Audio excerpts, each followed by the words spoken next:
Halo guys, welcome back to my channel. Di video kali ini kita akan melanjutkan cerita Menara Saidah part yang kedua.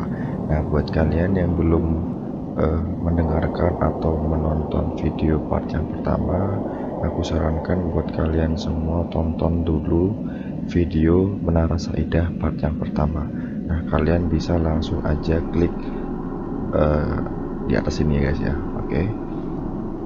Nah, jadi kemarin ceritanya itu ada 4 anak yang ingin mencari tempat wisata yang menantang untuk dirinya.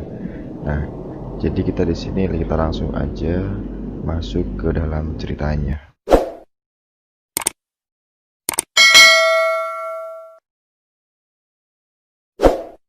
Nah, pada waktu itu mereka pun diajak Bapak Satpam untuk memarkirkan motor di depan pos. Dan dua satpam ini mengajak mereka ke dalam pos untuk diajak briefing terlebih dahulu. Mas, semua perlu diketahui, kami tidak akan menjamin keselamatan Mas semua di dalam, namun kami dapat menemani Mas semua untuk masuk ke dalam. Jadi tolong jangan ada HP atau alat perekam lainnya ya Mas. Kita sama-sama bantu aja. Kalau Mas rekam dan masuk ke internet, kita yang repot, kata si satpam. Akhirnya mereka pun sepakat untuk menyimpan HP-nya dengan baik di saku celana mereka dan hanya akan menggunakannya untuk sarana penerangan. Mereka pun langsung menyusuri dan memasuki lobi Menara Saidah ini. Dari dalam lobi terbilang mewah dengan dinding marmer, pilar besar, lampu gantung mewah, meja resepsionis, sofa, dan karpet merah besar. Namun, kondisi semuanya sudah usang, berdebu, dan rusak, apalagi meja resepsionisnya. Saat mereka di lobi, mereka mulai merasakan hawa sesak di dada, dan ini membuat mereka semua makin antusias sambil berbisik satu sama lain, tempat ini seru sih, tempat ini seru nih pasti, begitu ucap mereka. Kondisi gedung ini sangat gelap dan mereka hanya bisa mengandalkan senter dari satpam untuk penerangan. Mas mau ke basement dulu atau ke lantai atas? Tanya si satpam. Mereka pun sepakat untuk menuju ke basement terlebih dahulu karena yang mereka ketahui bahwa basement itu pasti lebih seram. Akses mereka masuk ke basement melalui tangga darurat yang sangat sempit. Tangga darurat di mall mempunyai space untuk berjalan beriringan, namun tangga darurat ini sangat sempit, menjadikan mereka harus berbaris menuruni tangga darurat yang gelap dan usang ini. Pak, biasanya kalau di basement ada apa aja ya? Tanya salah satu dari mereka. Di basement ini saya dengar dari teman saya, dia pernah diketawain dan ditunjukin paras wanita berbaju merah, kata si satpam menjawab pertanyaan salah satu dari mereka. Wah, mantap itu, bawa kita dong Pak ke spot teman Bapak yang lihat itu, jawab dari salah satu mereka dengan tegas. Mendengar jawaban itu, Bapak Satpam hanya bisa terdiam sambil menyusuri tangga darurat. Dan mereka dengan kurang sopan berbisik dan berbicara bahwasanya menganggap kalau misalkan Bapak Satpam ini takut. Tibalah mereka di basement dan basement itu ternyata sangatlah besar. Wajar saja, basement merupakan parkiran yang emang besar sebetulnya. Kondisinya pun sangat gelap dan hawanya di sini itu semakin sesak. mengganggu pernapasan mereka. Mungkin karena lembab, apalagi tempat ini sudah lama terbengkalai. Jadi basement ini mempunyai 3 tingkat ke bawah. Jadi mereka berada di tingkat pertama.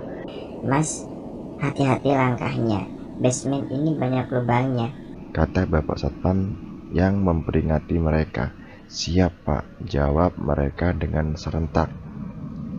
Mereka melihat basement ini memang sangat rusak, di mana banyak puing dan lubang yang dapat membahayakan mereka. Namun mereka pun tidak mengabaikannya dan tetap menyusuri basement itu. Dan disinilah hal aneh mulai terjadi. Tiba-tiba ketika mereka melihat ke arah basement dan melihat keadaan basement itu yang sangat mencekam dan usang ini, mereka semua dikejutkan dengan suara besi yang terdengar seperti ketokan dengan kencang.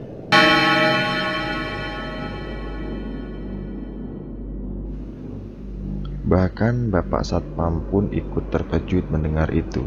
Sekitar 5-10 detik mereka pun terdiam dan menghentikan pembicaraan setelah mendengar bunyi itu.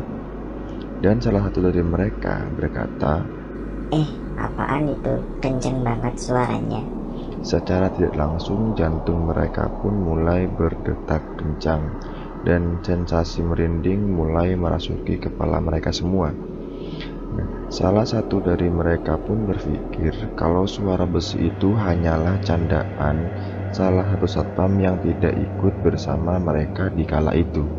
Tetapi si satpam pun membantahnya dan beralasan tidak mungkin jikalau temannya yang melakukan hal itu.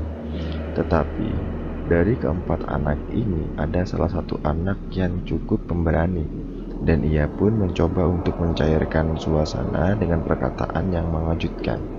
Udahlah, barusan suara, belum wujud, begitu katanya. Tetapi mereka semua tetap menyusuri basement itu dengan keberanian penuh. Sesaat mereka sedang berusaha mengendalikan rasa takut, tiba-tiba suara itu muncul kembali. Bahkan suara yang terdengar sekarang lebih banyak dibandingkan sebelumnya. Dan akhirnya salah satu dari mereka merasa ragu untuk melanjutkan perjalanan menyusuri basement ini dan berniat untuk kembali. Tetapi ketika temannya meyakinkan untuk tetap lanjut. Namun sesaat kemudian hawa mulai memanas dan sangat sesak. Salah satu dari mereka berkata bahwa dia melihat sesuatu di pojok basement. Namun ketiga temannya tidak percaya perkataan salah satu temannya yang melihat hal itu. Dan akhirnya mereka semua memutuskan untuk lanjut ke tingkat yang kedua dan membuka pintu daruratnya untuk akses mereka masuk. Tak lama kemudian mereka semua termasuk si satpam mencium bau busuk sampai-sampai mereka menutup hidung menggunakan jaket yang mereka pakai. Di tingkat kedua ini suasana semakin memuncak karena sesak dan bau busuk yang seakan terhirup di depan hidung mereka. Seperti biasa, mereka tetap melanjutkan dan menyusuri sudut-sudut basement sambil menutupi hidung mereka karena baunya sangat menyengat. Di tingkat kedua ini mereka tidak berlama-lama karena bau yang sangat menyengat sampai membuat mereka semua pusing dan cepat-cepat kembali ke tangga darurat untuk menyusuri tingkat terakhir. Anehnya, saat mereka berada di tangga darurat, bau busuk itu tiba-tiba menghilang dengan sendirinya. Hanya saja rasa sesak tetap mereka rasakan. Sesampai di tingkat terakhir, tiba-tiba Bapak Satpam dan salah satu dari mereka berempat enggan ikut bersama mereka dan ingin menunggu di tangga darurat saja.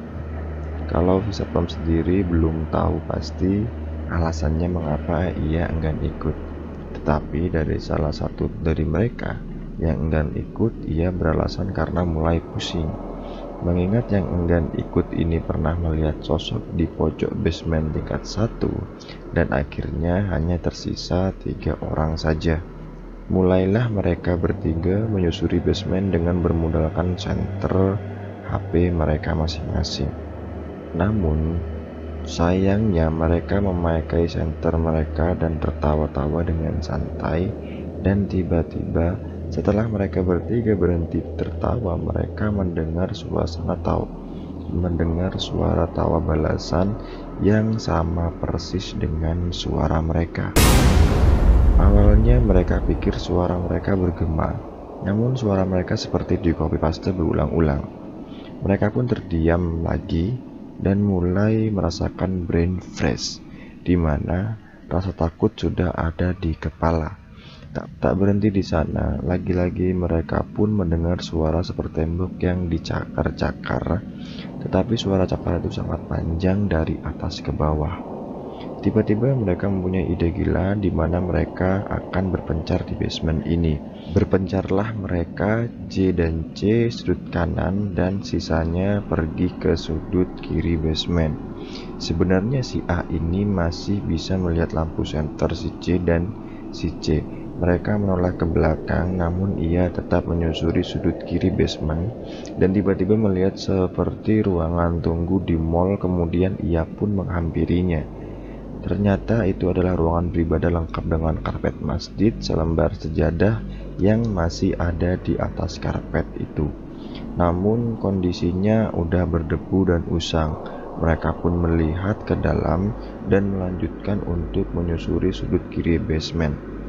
Setelah mereka berdua selesai menyusuri sampai ujung tembok, tiba-tiba terdengar suara mengaum sangat jelas seperti macan, tapi tidak seperti mengaum biasa. Dan anehnya auman itu berbunyi melengking dan akhirnya aumannya suara itu terdengar di tempat beribadah yang barusan. Sontak mereka pun bergegas lari tanpa menghiraukan suara itu. Karena arah menuju tangga darurat ini melewati ruangan beribadah, mau tidak mau mereka melewatinya. Dan di sini mereka melihat penampakan yang sangat tidak jelas dan aneh. Mereka melihat makhluk yang sangat tidak jelas yang sedang mengintip mereka dari balik tembok tempat beribadah itu. Dan parahnya mereka serasa tersugesti tidak bisa bergerak ketika melihat makhluk itu. Paras dari makhluk itu seperti kepala botak dengan bentuk oval dan jari tangan yang sangat panjang sambil mencengkeram dinding tembok dan mempunyai mata seperti ular. Tubuh mereka tidak bisa bergerak kira-kira 2-3 menit lamanya, dan senter mereka tertuju pada makhluk itu. Mereka pun merasa gemetar luar biasa dan mereka bergegas lari dari tempat itu.